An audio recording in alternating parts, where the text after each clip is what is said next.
with the patient properly placed on the knee-chest position, and remember, you may have to play around with it a little bit to get the segment you're setting so that it's in neutral. You may have to bring the knees up to get the spine to come out of that lordosis a little bit and flatten so that you can work with it.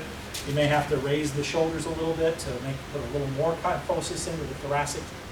But for starters, what I'm testing you on is that basic starting position, thyroid, thoracics, and thighs. And once we have the patient positioned correctly, for the thoracics, there's 4 things to remember that'll get you most of the way to your positioning. Number 1, you want to stand on the side we're contacting. So I'm on his left.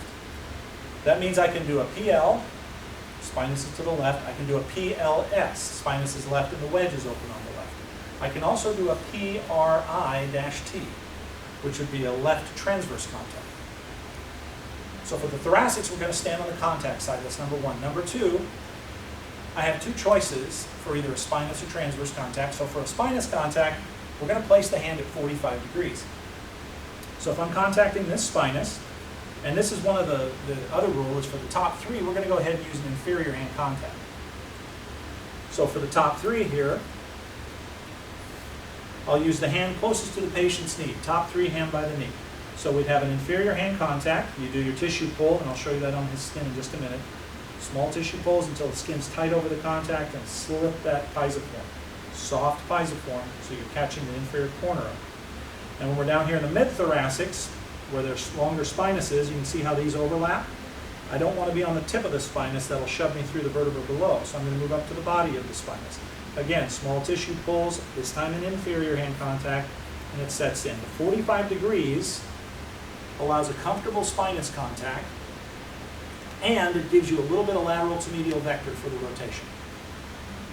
Now for the stabilizing secondary hand, I prefer, there's several ways to do this, I prefer to take these 2 fingers, and I'm going to take the distal phalanges. I'm going to take these 2 fingers and use the distal phalanges right behind my piezoform here. We're pushing through the hand with this side, rather than just holding it in place like we did in diversified. So this lays right in. If you'll think about starting at the knuckles and sliding up until you bump into that doorstop. I've got a big doorstop, guys. Slide up like that. Don't go past the doorstop with that knuckle. You also need to be able to see rings. If you're wearing rings on these fingers, you want to be able to see them. I don't want to fold them up like that. I want to see the rings.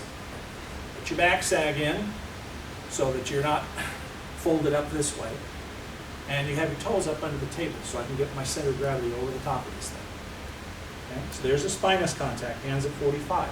If it's a transverse contact, same thing. Pull the tissue up once you got your contact located, but lay the hand parallel to the spine. Notice my arms are pretty much parallel to the spine as well. That gives me a mainly P2A thrust. Now the top 3, we use the inferior hand, so that's your 4th rule. Top 3 hand by the knee. We're talking about top 3 thoracics. Eventually we'll do bottom 3 lumbars as well, because that's where your disc planes are also S to I. It's the top of the spine, the bottom of the spine. The top 3, inferior hand contact. There's the 45, see how it wraps the neck? For the transverse, you wrap the trap, like that. Here on our patient, if this is the segment I want to work on right here, I've got the tissue pulled up, little pulls. I'm right over the spot that I want to be, and the hand simply lays in there. This comes in behind it. This is maintaining that I to S tissue pull. And I'm going to have to lean my body to find the disc plane. He's right there. And you set. Transverse process, same area. There's the spinous. There's my transverse right there. That's the spot I want to be on. So I'm going to do small pulls to stay on that spot. Lay the hand in parallel to the spine. Chin up. Set. Spinous contacts, high in the thoracics. That's what I want. Will be more on the tip in this case. Catch the tip of the spinous.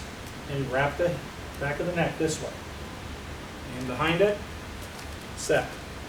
Transverse contact. Wag the dog. There's the transverse. Tissue pull's already tight. You get to wrap the trap from the side of his neck here. Keep your arms kind of parallel to the spine. I don't want to drive this way. I want to drive through the spine.